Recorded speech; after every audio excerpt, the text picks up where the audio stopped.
Class 10 NCERT English First Flight Chapter 1 A Letter to God by G. L. Fuentes. Before you read, they say faith can move mountains. But what should we put our faith in? This is the question this story delicately poses. Lecho is a farmer who writes a letter to God when his crops are ruined, asking for 100 pesos. Does Lecho's letter reach God? Does God send him the money? Think what your answers to these questions would be and guess how the story continues. Now, let's start. The house, the only one in the entire valley, sat on the crest of a low hill. From this height one could see the river and the field of ripe corn dotted with the flowers that always promised a good harvest. The only thing the earth needed was a downpour, or at least a shower. Throughout the morning Lecho, who knew his fields intimately, had done nothing else but see the sky towards the northeast. "Now we're really going to get some water, woman," the woman who was preparing supper replied. "Yes, God willing." The older boys were working in the field while the smaller ones were playing near the house until the woman called to them all, "Come for dinner." It was during the meal that, just as Lecho had predicted, big drops of rain began to fall in the northeast. Huge mountains of clouds could be seen approaching. The air was fresh and sweet. The man went out for no other reason than to have the pleasure of feeling the rain on his body, and when he returned he exclaimed, "These aren't raindrops falling from the sky, they are new coins. The big drops are 10-cent pieces and the little ones are 5s. With a satisfied expression he regarded the field of ripe corn with its flowers, draped in a curtain of rain. But suddenly a strong wind began to blow, and along with the rain very large hailstones began to fall. These truly did resemble new silver coins. The boys, exposing themselves to the rain, ran out to collect the frozen pearls. "It's really getting bad now," exclaimed the man. "I hope it passes quickly." It did not pass quickly. For an hour the hail rained on the house, the garden, the hillside, the cornfield. On the whole valley, the field was white as if covered with salt. Not a leaf remained on the trees. The corn was totally destroyed. The flowers were gone from the plants. Lecho's soul was filled with sadness. When the storm had passed he stood in the middle of the field and said to his sons, "A plague of locusts would have left more than this. The hail has left nothing this year. We will have no corn."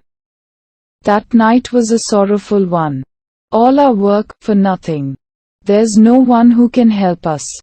We'll all go hungry this year." But in the hearts of all who lived in that solitary house in the middle of the valley, there was a single hope: help from God. Don't be so upset, even though this seems like a total loss. Remember, no one dies of hunger. That's what they say, no one dies of hunger.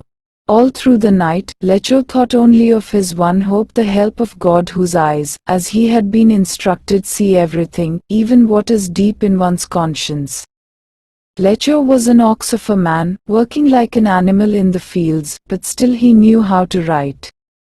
The following Sunday, at daybreak he began to write a letter which he himself would carry to town and place in the mail. It was nothing less than a letter to God. "God," he wrote, "if you don't help me, my family and I will go hungry this year. I need 100 pesos in order to sow my field again and to live until the crop comes, because the hailstorm."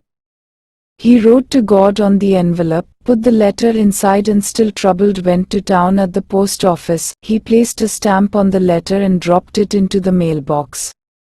One of the employees, who was a postman and also helped at the post office, went to his boss laughing heartily and showed him the letter to God. Never in his career as a postman had he known that address.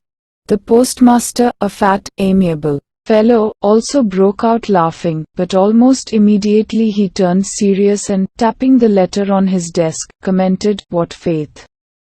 I wish I had the faith of the man who wrote this letter." Starting up a correspondence with God. So, in order not to shake the writer's faith in God, the postmaster came up with an idea: answer the letter. But when he opened it, it was evident that to answer it he needed something more than goodwill, ink and paper. But he stuck to his resolution. He asked for money from his employees, he himself gave part of his salary, and several friends of his were obliged to give something for an act of charity. It was impossible for him to gather together the 100 pesos, so he was able to send the farmer only a little more than half. He put the money in an envelope addressed to Lecho and with it a letter containing only a single word as a signature, God. The following Sunday Lecho came a bit earlier than usual to ask if there was a letter for him. It was the postman himself who handed the letter to him, while the postmaster, experiencing the contentment of a man who has performed a good deed, looked on from his office. Lecho showed not the slightest surprise on seeing the money, such was his confidence, but he became angry when he counted the money. God could not have made a mistake, nor could he have denied Lecho what he had requested. Immediately, Lecho went up to the window to ask for paper and ink. On the public writing table, he started to write, with much wrinkling of his brow, caused by the effort he had to make to express his ideas. When he finished, he went to the window to buy a stamp which he licked and then affixed to the envelope with a blow of his fist.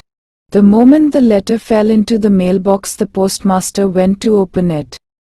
It said, God of the money that I asked for, only 70 pesos reached me. Send me the rest since I need it very much, but don't send it to me through the mail because the post office employees are a bunch of crooks. Lecho.